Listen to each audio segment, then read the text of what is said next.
Hello student, मैं आज आपके सिलेबस के टॉपिक रेस्पिरेशन के बारे में आप लोगों को पढ़ाऊंगी। ठीक है। रेस्पिरेशन यानी कि श्वसन। सबसे पहले तो आपको मैं इसकी डेफिनेशन बताऊंगी। देखिए, मैं आपको इंग्लिश और हिंदी दोनों टॉपिक्स में मतलब दोनों चीज उसमें आपको ये डेफिनेशन बताऊंगी। ठीक है। बच्चों को जिस भी उसमें अपने नोट्स बनाने हो या तो इंग्लिश में बना सकते हैं या हिंदी में बना सकते हैं। देखिए, आइए इसके डेफिनेशन के बारे में पढ़ते हैं। The atmospheric oxygen reaching the body cells and the exit of carbon dioxide is called respiration। यानी कि वायुमंडल की ऑक्सीजन का हमारी बॉडी की सेल्स तक पहुंचना और CO2 का बाहर निकलना, ये क्या कहलाता है? रेस्पिरेशन कहलाता है, यानी कि श्वसन कहलाता है। बच्चों, इसकी एक और डेफिनेशन है, आपको मैं उसको भी बता दूं। ऑक्सीजन भोज्य पदार्थों का ऑक्सीडेशन करके एनर्जी उत्पन्न करता है। तो भोज्य पदार्थों का ऑक्सीडेशन कर एनर्जी उत्पन्न होने की जो प्रोसेस होती है उसको भी रेस्पिरेशन कहते हैं। ठीक है। इसको हम बेटा एक केमिकल रिएक्शन से समझ सकते हैं। देखिए, C6H12O6 ये आपका क्या होता है? ग्लूकोज होता है प्लस O2। ठीक है। इसके बाद एरो लगाएंगे, उसमें ऊपर लिखेंगे ऑक्सीडेशन। इसमें आपके बाद जो चीजें प्राप्त होती हैं वो आपका प्राप्त होता है CO2 plus H2O plus energy. ठीक है। यानी कि इस रिएक्शन के द्वारा हमने ये समझा कि एनर्जी हमारी बाहर रेस्पिरेशन की जो प्रोसेस होती है उसमें हमें क्या मिलती है? एनर्जी हमारी इंक्रीज होती है, यानी एनर्जी निकलती है। ठीक है। ये बेटा सांस लेने से लेकर के हमारे शरीर में एनर्जी बनने तक की जो प्रोसेस होती है उसको हम 3 स्टेप्स में डिवाइड कर सकते हैं। ठीक है। यानी कि रेस्पिरेशन को हम मतलब इसके टाइप्स भी कैसे कर सकते हैं कि श्वसन 3 टाइप्स का होता है। पहला आपका होता है एक्सटर्नल रेस्पिरेशन, यानी कि बाह्य श्वसन। ठीक है। इसमें वातावरण से गैसों का हमारे शरीर में आना, यानी जो हमारी जो गैसें हैं वो हमारी बॉडी में आना और उनका बाहर जाना। यानी कि ये भी समझ सकते हैं कि जो श्वसन गैसें हैं उनका हमारी बॉडी में इन होना और आउट होना, वो हमारा किसमें आता है? एक्सटर्नल रेस्पिरेशन में आता है। ठीक है। सेकंड आपका होता है ट्रांसपोरेशन ऑफ गैसेस, यानी गैसों का शरीर में परिवहन। ठीक है। इसमें एक्सटर्नल रेस्पिरेशन में जो गैसें हमारी बॉडी के अंदर तक पहुंची हैं वो हमारी बॉडी सेल्स तक कैसे पहुंचती हैं? ठीक है। उसको हम ट्रांसपोरेशन ऑफ गैसेस में इस स्टेप्स में उनको समझ सकते हैं। ठीक है। यानी कि जो हमारी गैसेस हैं वो हमारी बॉडी में सेल्स तक कैसे पहुंचती हैं उसके बारे में इसमें पढ़ा जाता है। ठीक है, बताया जाता है। थर्ड आपका होता है इंटरनल रेस्पिरेशन, यानी कि आंतरिक श्वसन। इसमें भोज्य पदार्थों का ऑक्सीडेशन होकर के एनर्जी रिलीज होती है। ठीक है। यानी कि इसमें ऑक्सीडेशन के द्वारा भोज्य पदार्थ जो ऑक्सीडेट किया जाता है उसमें एनर्जी रिलीज होती है, उसकी प्रोसेस को इंटरनल रेस्पिरेशन में बताया जाता है। देखिए, फर्स्ट ऑफ ऑल मैं आपको एक्सटर्नल रेस्पिरेशन के बारे में पूरा डिस्क्राइब करूंगी कि किस तरह से एक्सटर्नल रेस्पिरेशन की प्रोसेस होती है। देखिए, प्राणियों और वातावरण के बीच श्वसन गैसें जैसे कि O2 CO2 का जो आदान प्रदान होता है वो क्या कहलाता है? आपका एक्सटर्नल रेस्पिरेशन कहलाता है। ठीक है। यानी कि ऑक्सीजन का बॉडी में आना और CO2 का बॉडी से बाहर निकलना, ये आपका क्या कहलाता है? एक्सटर्नल रेस्पिरेशन, यानी कि बाह्य श्वसन कहलाता है। ठीक है। इसके बाद आपका आता है, इसमें देखिए जो हमारे O2 जब हमारी बॉडी में जाती है तो वो प्रोसेस क्या कहलाती है, और जब हमारी बॉडी से CO2 निकलती है तो वो प्रोसेस क्या कहलाती है? देखिए स्टूडेंट्स, जब वायु वातावरण से शरीर के अंदर, यानी कि O2 युक्त जो वायु होती है वो वातावरण से शरीर के अंदर पहुंचती है तो वो आपकी प्रोसेस क्या कहलाती है? इंस्पायरेशन कहलाती है। ठीक है। इसके बाद जब आपकी CO2 युक्त वायु जब बॉडी से बाहर निकलती है तो वो क्या कहलाता है? एक्सपायरेशन कहलाता है। समझ गए आप लोग? ठीक है, यानी कि O2 युक्त वायु का हमारी बॉडी में प्रवेश करना क्या कहलाता है? इंस्पायरेशन कहलाता है। और CO2 युक्त वायु का बॉडी से बाहर निकलना क्या कहलाता है? एक्सपायरेशन कहलाता है। देखिए, मनुष्य जब ब्रीथ करता है यानी सांस लेता है तो उसमें निम्न प्रकार जो उसमें बहुत सी गैसों को वातावरण से लेता है। ठीक है, और उसके मैं आपको परसेंटेज के बारे में बताऊंगी कि जब हम लोग ब्रीथ करते हैं तो वातावरण से कौन कौन सी गैसेस बॉडी के अंदर पहुंचती हैं। देखिए, इसमें सबसे पहले नाइट्रोजन होती है जिसका आपका 78% बॉडी में जाता है। ठीक है, इसके बाद O2 आता है, O2 की आपका 20% बॉडी में जाता है। CO2 का 0.03% बॉडी में जाता है। ठीक है, इसके बाद आपका आता है वाटर वेपर यानी कि जलवाष्प। ये आपकी जो इसमें परसेंटेज की क्वांटिटी होती है ये आपका 0.5% होता है। ठीक है, इसी प्रकार ह्यूमन द्वारा एक्सपायरेशन के समय यानी कि CO2 के बाहर निकलने के समय जो गैसें आपकी बाहर निकलती हैं वो होती है नाइट्रोजन, जो होता है वो आपका 78% होता है। यानी कि रेस्पायरेशन प्रोसेस में नाइट्रोजन की मात्रा में कोई भी चेंज नहीं होता है। बेटा, ये बहुत इंपॉर्टेंट चीज है, इसको नोट डाउन कर लीजिएगा।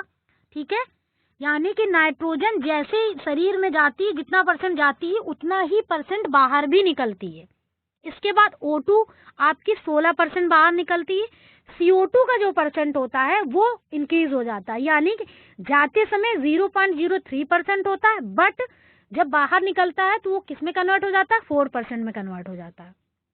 इसके बाद जो आपका वाटर वेपर यानी कि जलवाष्प होता है उसका परसेंटेज आपका बाहर निकलते समय एक्सपायरेशन के प्रोसेस के समय 6.5% होता है।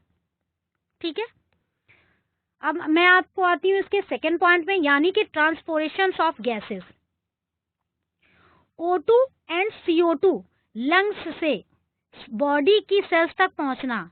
O2 एंड CO2 का यानी कि फेफड़ों तक, लंग्स तक, बॉडी की सेल्स तक पहुंचना और वापस लंग्स तक आने की जो प्रोसेस होती है वो आपका क्या कहलाता है बेटा? Transportation of gases.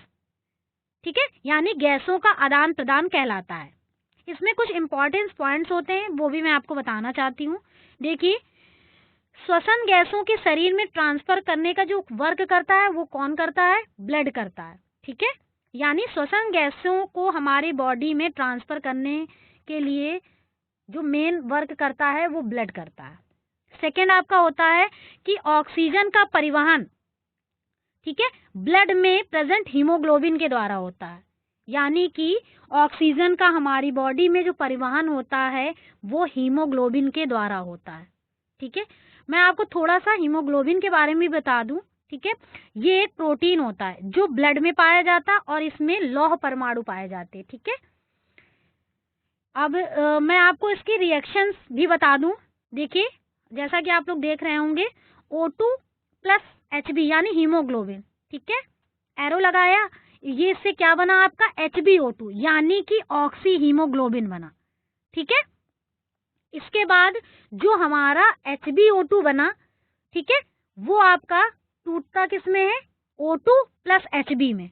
ठीक है, यानी कि यह ब्लड सर्कुलेशन HbO2 जो होता है वो ब्लड सर्कुलेशन के दौरान हमारी सेल्स तक पहुंचता है और वहां पर यह O2 प्लस Hb में अलग हो जाता है। ठीक है, यानी O2 और हीमोग्लोबिन में अलग हो जाता है। ठीक है बेटा, आगे आप लोगों को समझ में। इसके बाद मैं आपको इसकी थर्ड स्टेप बताऊंगी यानी कि इंटरनल रेस्पिरेशन। ठीक है, इंटरनल रेस्पिरेशन की जो प्रोसेस होती है उसमें श्वसन गैसें जो होती हैं, ठीक है, उनका जो एक्सचेंज होता है वो सेल्स में होता है। तो इसीलिए इसको यानी कि इंटरनल रेस्पिरेशन को कोशिकीय श्वसन भी कहा जाता है।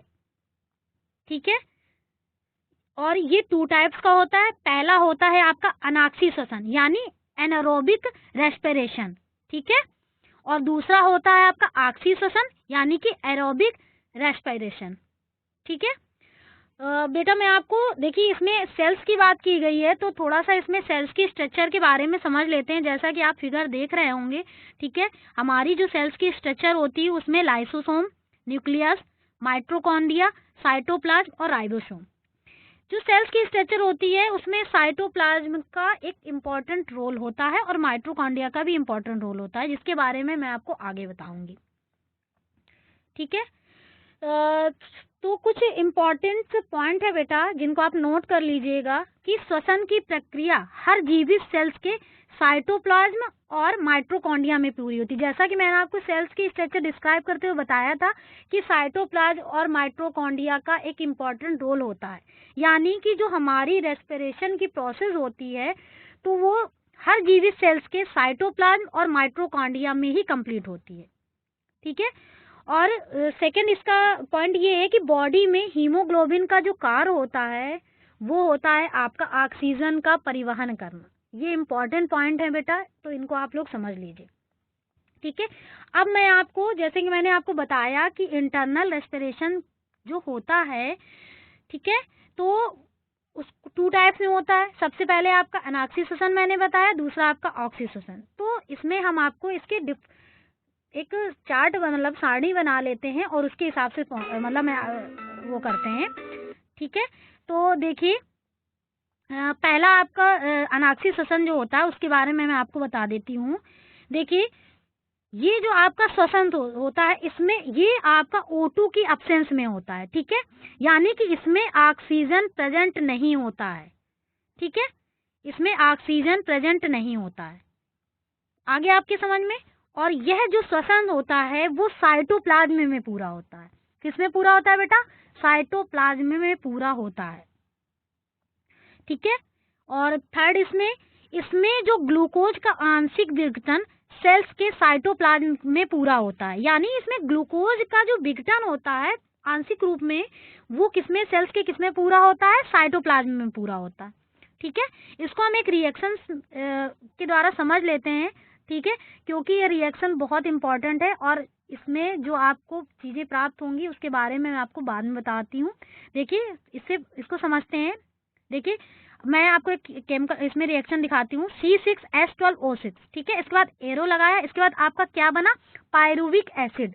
ठीक है, प्लस आपका 2 ATP ऊर्जा, यानी कि इस प्रोसेस में आपकी 2 ATP ऊर्जा प्राप्त होती है।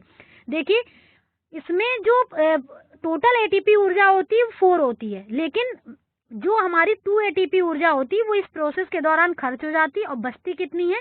2 ATP ऊर्जा बचती है। और आपकी ये जो पूरी प्रोसेस होती है वो, ठीक है बेटा, आपकी जो पूरी प्रोसेस होती है उसको क्या बोला जाता है? वो क्या कहलाती है? ग्लाइकोलिसिस कहलाती है। ठीक है, यानी कि अनॉक्सीसेशन की जो पूरी प्रोसेस होती है वो आपकी क्या कहलाती है? ग्लाइकोलिसिस कहलाती है। ठीक है बेटा, आगे आपको समझ में। इसके बाद मैं आपको ऑक्सीसेशन के बारे में बताती हूँ।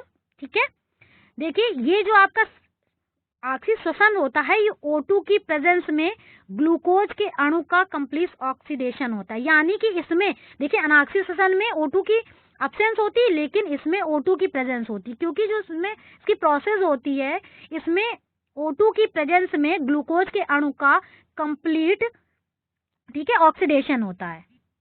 और सेकेंड इसका पॉइंट ये है कि ये माइटोकॉन्ड्रिया में विशेष एंजाइम की प्रेजेंस में पूरा होता है।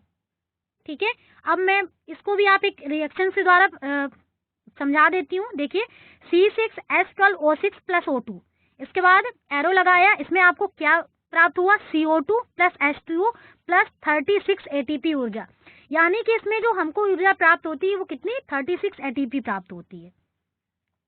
बेटा अब मैं आपको इसके कुछ इम्पोर्टेंट पॉइंट्स बताती हूँ। ठीक है, देखिए पहला कि पूरी कोशिकीय श्वसन में, ये इम्पोर्टेंट पॉइंट है बेटा, इनको आप जरूर समझ लीजिए और लिख भी लीजिएगा। पूरी कोशिकीय श्वसन में एक ग्लूकोज के कंप्लीट ऑक्सीडेशन में कुल 2 + 36 यानी कि 38 ATP ऊर्जा प्राप्त होती है। ठीक है, यानी 36 हमारा ऑक्सीसेशन से और 2 हमारा अनऑक्सीसेशन से। सेकेंड है आपका कि ऑक्सीसेशन की प्रोसेस को ही क्या कहा जाता है बेटा? क्रेब्स साइकिल भी कहा जाता है। ठीक है, और जो थर्ड आपका पॉइंट है कि क्रेब्स आपकी जो साइकिल होती है उसमें पायरुविक एसिड का संश्लेषण होता है। ठीक है, ये आपके कुछ इंपॉर्टेंट पॉइंट है। इसके अलावा कुछ और इम्पॉर्टेंट पॉइंट्स हैं जो आपकी नॉलेज के लिए मैं आपको बताना चाहती हूँ। ठीक है, फर्स्ट पॉइंट है कि ह्यूमन में सांस लेने की जो दर होती है वो 12 से 15 बार प्रति मिनट होती है। सेकंड है आपका, ह्यूमन में श्वसन की प्रक्रिया का जो कंट्रोल होता है वो ब्रेन के मेडुला ऑब्लंगेटा भाग के द्वारा किया जाता है। ठीक है, अब बेटा देखिए कुछ चीजें और हैं जो मैं आपको मतलब बताना चाहती हूँ कि जैसे कि हमने आपको समझाया कुछ जो इम्पोर्टेंट पॉइंट्स हैं उसके, ठीक है, वो आपको समझ में आ गए होंगे। कुछ इम्पोर्टेंट पॉइंट जो आपके एग्जाम के लिए बहुत ही ज़्यादा इम्पोर्टेंट है कि जो मैंने आपको पहले बताया था कि श्वसन की प्रक्रिया हर जीवित सेल्स के साइटोप्लाज्म और माइटोकॉन्ड्रिया में पूरी होती है। पहला तो आपका इंपॉर्टेंट पॉइंट ये हो गया। इसके बाद बॉडी में हीमोग्लोबिन का जो कार्य होता है वो होता है O2 का परिवहन करना। ठीक है, और आपके आगे हैं कि पूरी कोशिकीय श्वसन में एक ग्लूकोज के कंप्लीट ऑक्सीडेशन में कुल कितनी एटीपी ऊर्जा प्राप्त होती है? 38। ठीक है, और आपसी श्वसन को ही क्रेब्स साइकिल कहा जाता है। तो बेटा आपका ये रेस्पिरेशन का जो प्रोसेस है, यानी ये जो रेस्पिरेशन टॉपिक है, ये आपका कंप्लीट हो गया। ठीक है, तो आप लोग जानते हैं, तो बेटा मैं आप लोगों को ये बताना चाहूँगी कि देखिए जो मैंने इस समय आप लोग जानते हैं कि जो कोरोना वायरस का जो इस समय महामारी फैली हुई, इसके लिए बच्चों को के सारे स्कूल कॉलेजेस बंद हो चुके हैं। इसके द्वारा हम लोग घर पर बैठ के ही आप लोगों को क्लासेस, यानी आप लोगों को ऑनलाइन क्लासेस दे रहे हैं और आप लोगों को इसके बारे में बता रहे हैं ताकि आपका सिलेबस है वो आपका कंप्लीट होता जाए और आपका मतलब पढ़ाई के में आपका नुकसान नहीं हो। तो मैं आपसे चाहती हूँ कि जो मैंने आपको ये वीडियो बनाई है इससे आप लोग घर बैठे ही अपने नोट्स भी कंप्लीट करते जाइए ताकि आपकी पढ़ाई में इसके लिए मदद हो सके।